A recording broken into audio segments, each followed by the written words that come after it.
Alrighty then, let's get into it. So this is my top 16 prediction for the 2017 NRL season. Definitely let me know in the comments if you agree or disagree with any of my picks, any of my predictions. Definitely want to hear from everybody. I'm going to try and keep everything pretty brief, maximum of 30 seconds per team. So yeah, let's get into it. Coming in at number 16 is the Knights. Moving on to number 15. Alright, but seriously now, for my pick to come number 16 is the Dragons. The Dragons for me are just a boring team to watch. I know that doesn't mean they're going to come last, but they are boring. They can't score points. Dugan barely passes. He crabs across the field.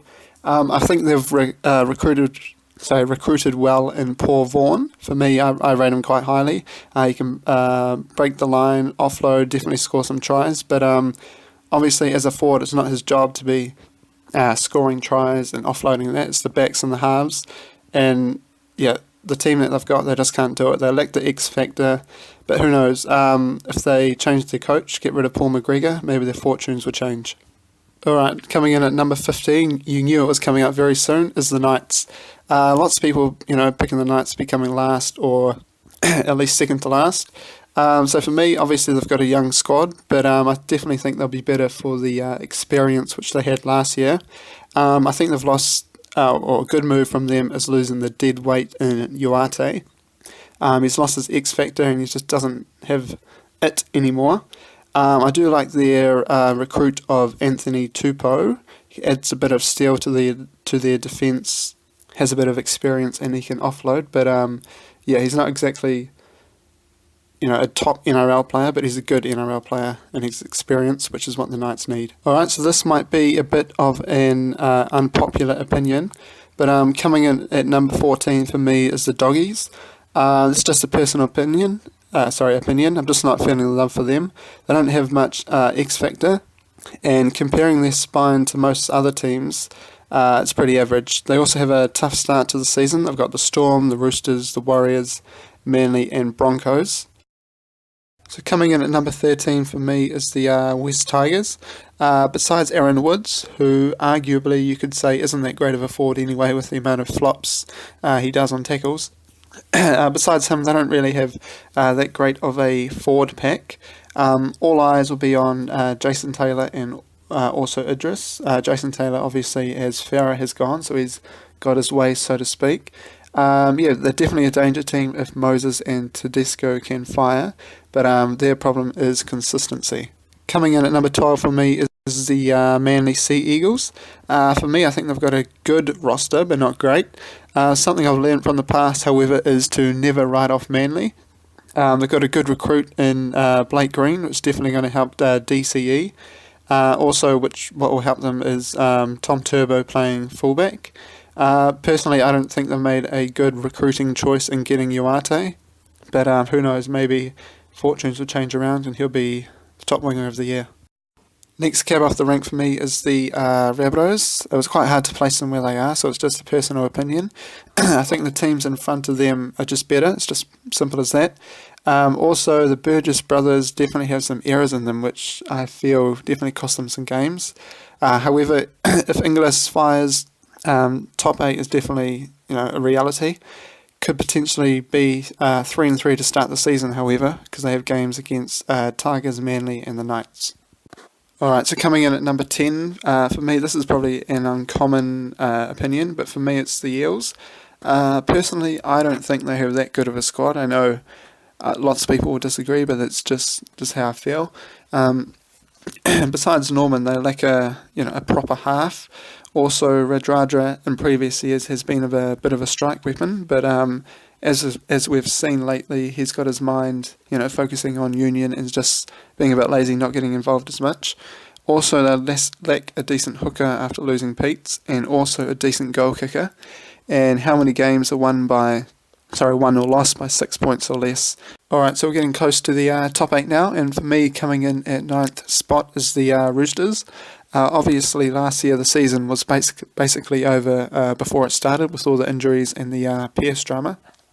I think Pearce will want to make amends for last year. I think Trent Robinson is a good coach, and also they have a good team. They've got a good young player, in Ryan Madison. Underrated team, and we saw obviously what happened in the nine. Alright, here we go. Finally made it to the top 8, and for me, coming in at 8th spot is the Broncos. Obviously, they've lost a bit of experience with Corey Parker obviously being the main one. Personally, I think if Benji makes the team, which he will no doubt throughout the year, he's a bit of a liability in defence. To be honest, it wouldn't actually surprise me if they don't make the 8 at all. Also, they have a tough start to the season with the Sharks, Cowboys, Storm, Raiders as the first 4 games. So coming at number 7 for me is the Cowboys. I think obviously they've had a big loss in James Tamau, but for me actually a bigger loss is Ben Hannett. The problem isn't their backs, it's the impact of the forwards now. Obviously what would happen previously is Matt Scott, James Tamau would get things going, and Ben Hannett etc. would come on and keep things moving. So what previously worked for them will now have to be reorganised, or they're going to have to change the game plan. Alright, so now we're into the top 6. This is where things start to get interesting. And coming in at 6th spot for me is the Cronulla Sharks. Similar to the Broncos, obviously the Sharks have lost experience in Michael Ennis. And love him or hate him, he was one of the best hookers we've seen for a while. Ennis the Menace. I know they've got young Brayley coming through, but obviously a rookie hooker isn't ideal. However, obviously they want to send Gallen off as a winner, and they do still have a pretty decent forward pack, so yeah, definitely they're not out of the race yet. Now things are starting to get even tougher, so coming in at number 5 for me is the Raiders. Obviously they've got a good team, not much has changed since last year. Caesar with a full pre-season under his belt. They've got a good team, top 5, there's absolutely nothing wrong with that. Alright, so 4th spot goes to the Warriors, the team I support. Maybe a bit of bias, I'm not sure.